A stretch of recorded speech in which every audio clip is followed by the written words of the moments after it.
Welcome everyone, and thank you so much for joining us on today's webinar titled Decoding the Facebook Algorithm. What happened, what does it mean for B2B marketers, and what could happen next? I'm Sapir Segal, the Director of Marketing here at Oktopost, and I'm super excited to be joined by Ethan Chernovsky, who's the Director of Corporate Marketing at SimilarWeb. Thank you for joining us, Ethan. Sapir, thank you so much for having me. Now, just to give you guys a sense of what this webinar will be about, first we'll explore Facebook's most recent changes to its newsfeed algorithm to try and better understand how it all works today. Then Ethan and I will share Oktopost and SimilarWeb's latest findings on how these changes affect you and your best practices as B2B marketers.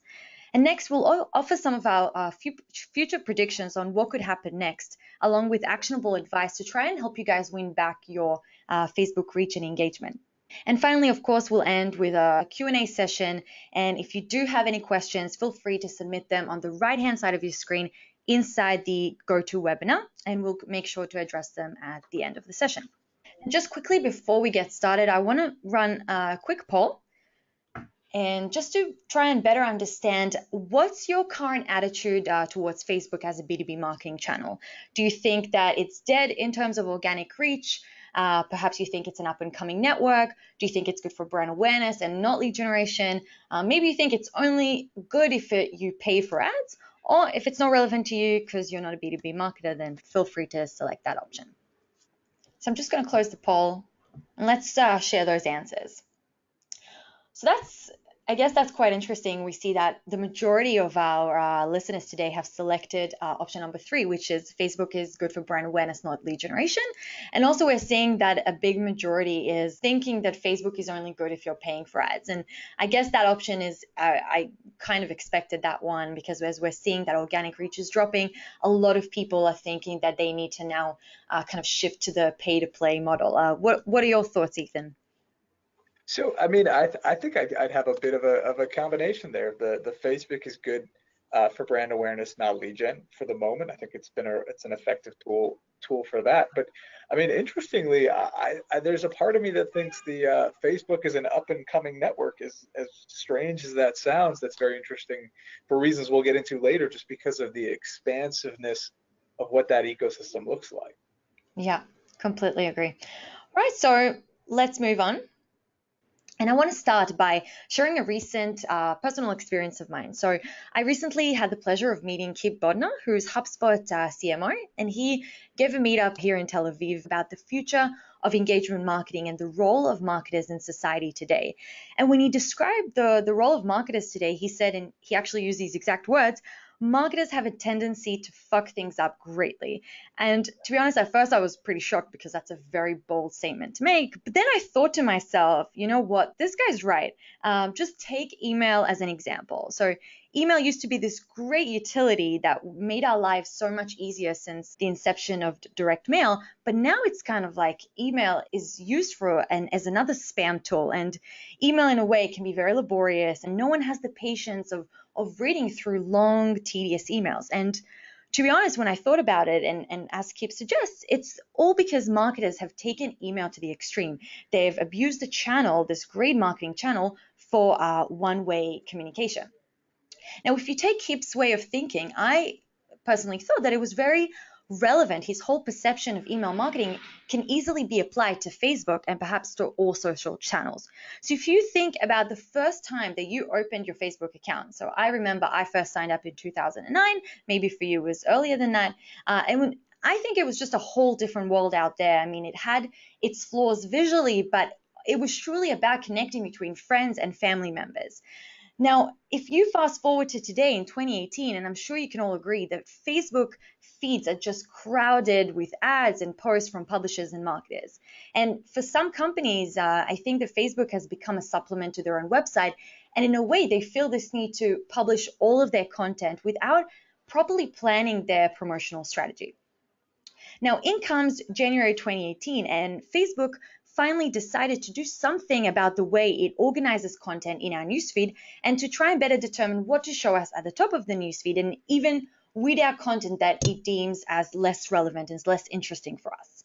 I want to quote Adam Mosseri, who's the VP Product Management in Facebook, and he said, there's more and more content that we have to consume, but only so much time to do that. So our role is to help people connect with the stories that matter to them most.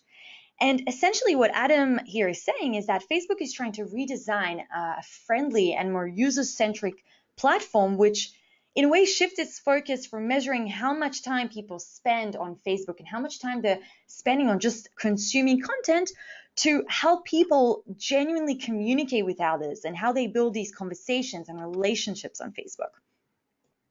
Now, taking this to a more technical level, what Mosseri is referring to here is a ranking algorithm. So if you think about a newsfeed like a clean slate, so when you first sign up, your newsfeed is completely empty, but as time goes by, you start friending and connecting with friends and family members and publishers, and suddenly you'll get tons of content published by all of your connections. And now Facebook's immediate role is to try to decide and to analyze what to show you at the top of your newsfeed as soon as you open it. And to do that, Facebook actually takes into consideration several signals, as you can see in the slide, and it uses these signals to analyze and infer how much users are interested in your stories. So, for example, one signal is who posted the content. Was it a family member, a friend, a publisher? Another signal is when it was posted. Was it this morning, 2 days ago?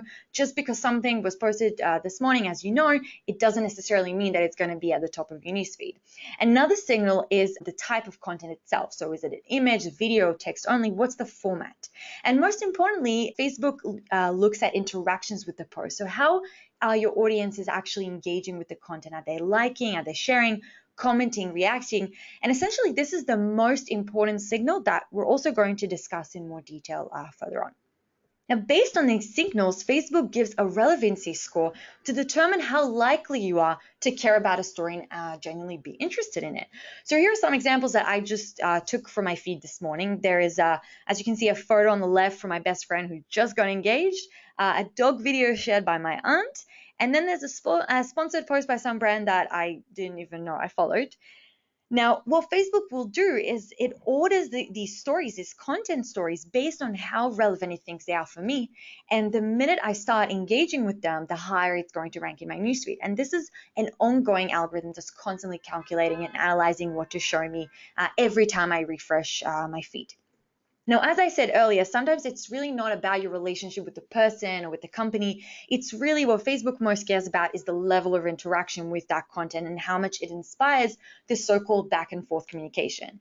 And when it comes to interactions and what Facebook coined as meaningful interactions, Facebook highly favors and prioritizes conversations that trigger or facilitate these active involvement on behalf of the users. So unlike these passive interactions of someone, simply liking or clicking a post, or they're hovering it, or they're just watching the video, this by nature is extremely passive. It doesn't require a lot of effort.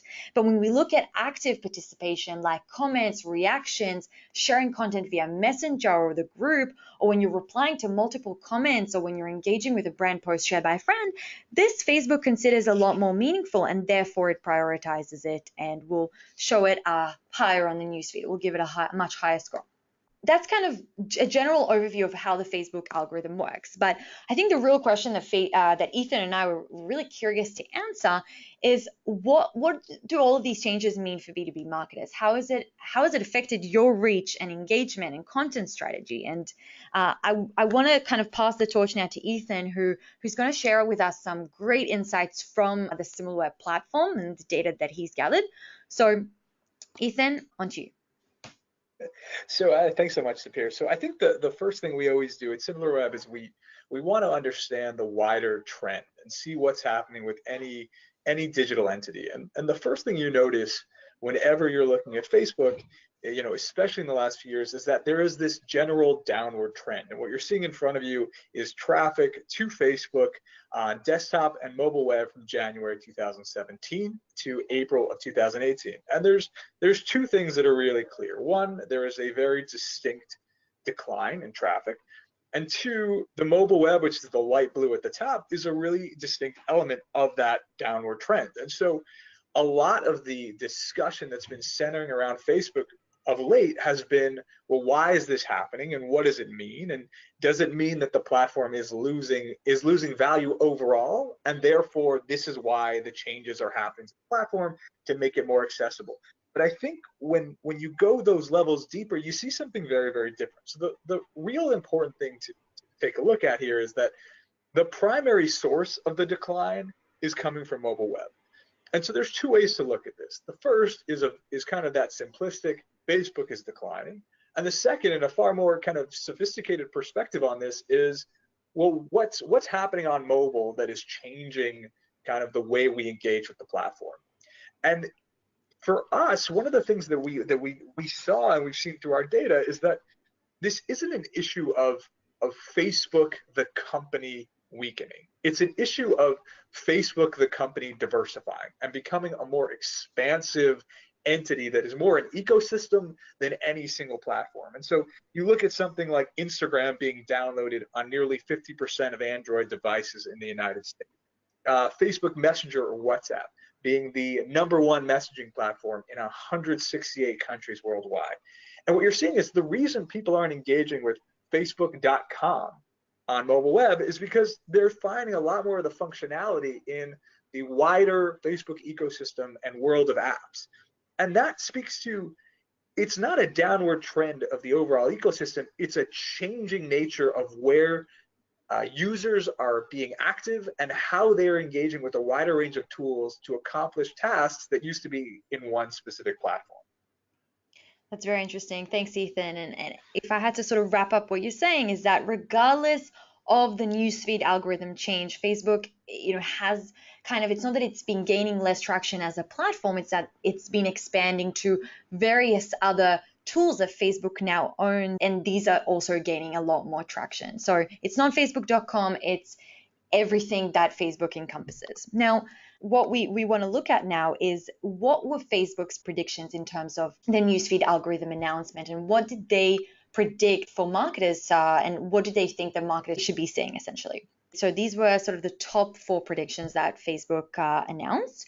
The first one was that we're generally going to see a decline in reach, video watch time, and referral traffic, but this is going to vary according to how engaging your content is and how your content is generating these so-called meaningful interactions. So if your content is highly engaging, if it's generating those meaningful interactions, your brand is obviously going to experience less of an impact in terms of the declining reach. However, if your content isn't engaging, if it's not generating those interactions, then obviously you can expect to see less engagement and less of that reach. To really determine whether those findings are correlating with what B2B marketers are doing and what they're experiencing on the Facebook platform itself, we looked at data inside Oktopost, inside the social networks, among our top B2B clients, and we examined their sharing volumes, their reach, their engagement from the same time frame in 2017 to 2018. So right before and after the Facebook algorithm announcement, just to see what's changed.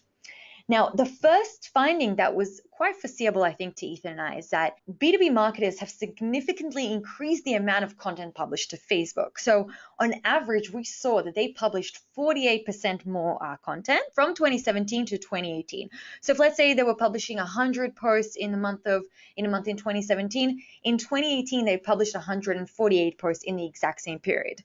But the thing is, in an ideal world, right, the 48% increase in posts would have offset the decrease in reach. But unfortunately, we actually found, and this is the bad news, is that the power of the reach was much greater than the power of the post, because our data shows that the reach actually decreased by 66% from 2017. So that's not a very good finding.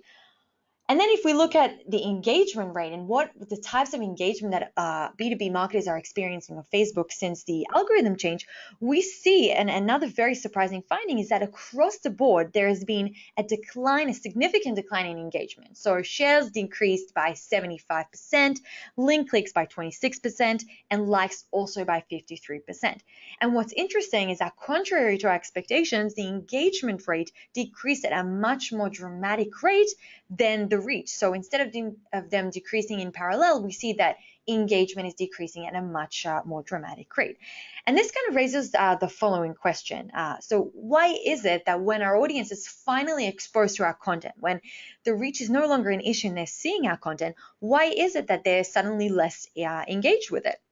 And I think, also correct me if I'm wrong, Ethan, but I think that there's a very simple explanation for this. So the minute that you start posting more content, investing more time in just increasing that volume, then it's only natural that the quality may be compromised or even degraded. And I think we see this across all channels. If you start sending out more emails, publishing more ads, whatever it may be, obviously it's only natural that we're going to see a decrease in the quality.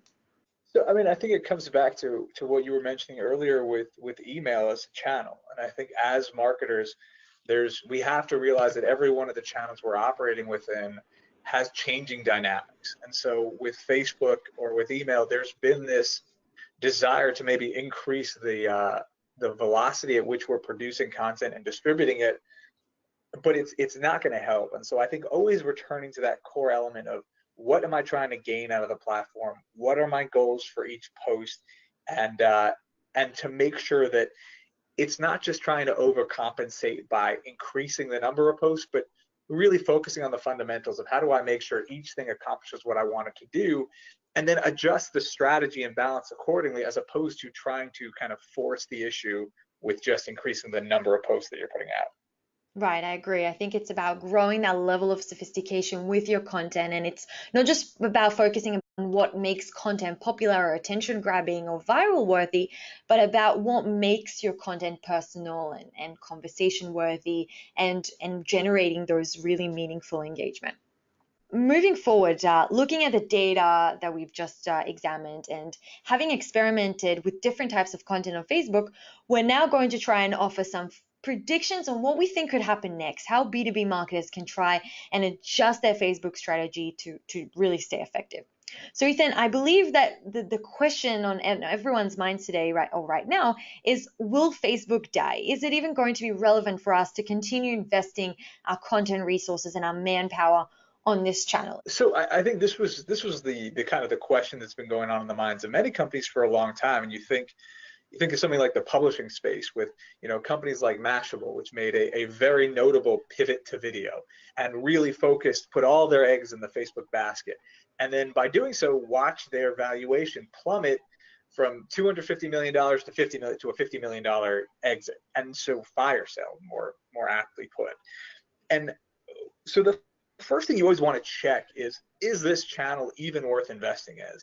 And this was only increased with the algorithm change in January, and then the Cambridge Analytica scandal, and all the kind of the follow-up to the most recent U.S. election. But what we're seeing is it is a stable entity, and that even the conversations against Facebook are largely happening on Facebook, and that this isn't a channel that's going anywhere, and that while the algorithms and some of the intricacies of how to maximize the platform are going to change, the platform itself is going to be a core focus, or should be a core focus, for marketers in an ongoing way. And as opposed to trying to figure out how to pivot away from it, or move all of your eggs into different baskets and move away, it's much more about what we were talking about earlier, which is how do you drive an increasing sophistication in your strategy so that you can maximize the nuanced landscape of Facebook.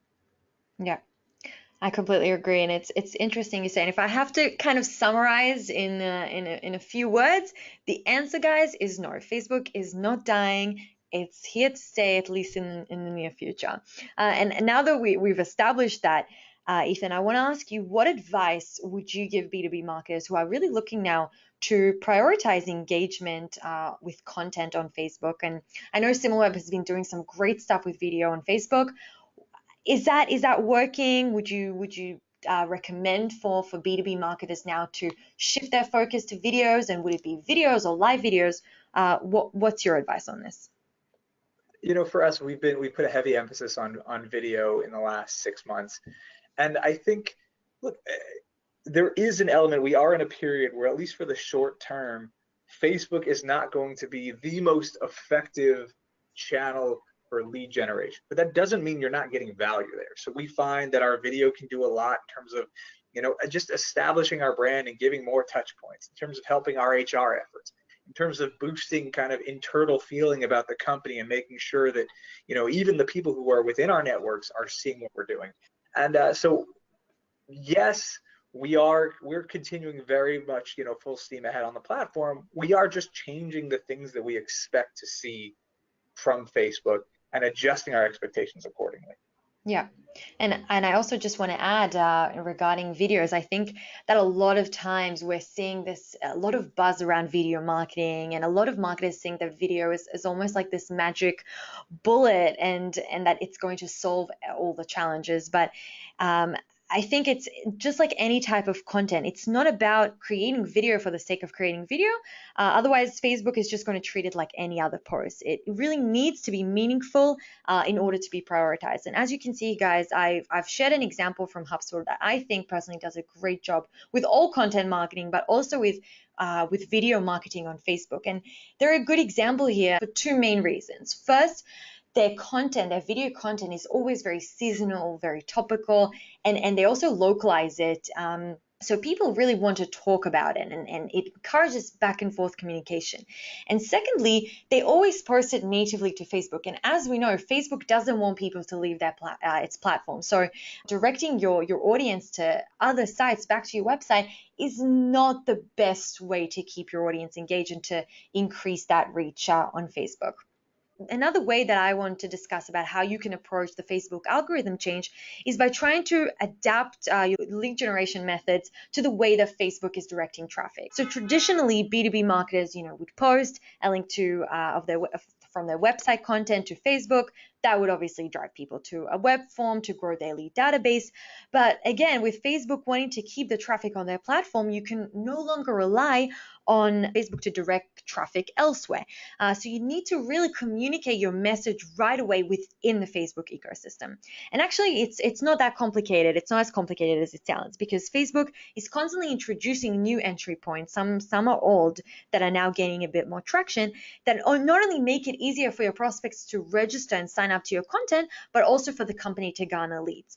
So one method that we've actually been experimenting a lot lately has been with lead ads. So instead of directing people to your landing page, lead ads is just a pop-up that's very native and seamless to mobile, and allows people to register to that piece of content directly within Facebook.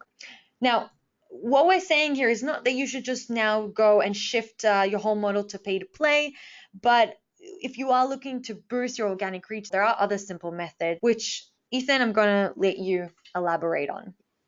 So I think kind of the first one is one that we feel really strong about, and it's recognizing the wider benefits of every channel. So for us, we know that HR is a huge part, and we know that if we produce good content and that content is shared even just by our employees who are living in the regions where we're hiring, then we're getting a really personal way of outreach and spreading and showing the environment to the types of people we're trying to reach. So there's a lot of value there. Community is really valuable. Customer support, one of the real rising trends is doing more things within a single platform. So, companies like HubSpot are doing not only advertising on Facebook, they are then bringing you in to have a conversation with you and try to sell to you on Facebook, and then they're providing you support on Facebook. So the more things you can do in channel, the more Facebook is going to kind of upgrade what the reach that you have, because you're keeping it all within that same world. And so there's a huge benefit to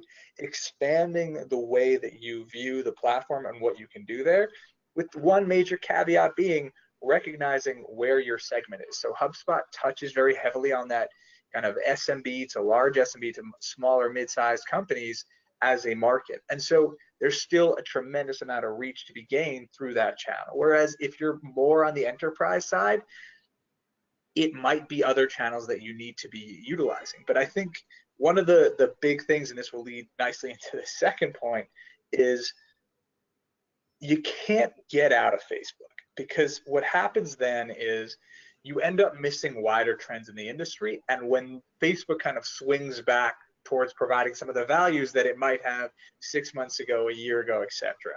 And even more than that, it's recognizing that we live not just on Facebook.com, but in a Facebook universe.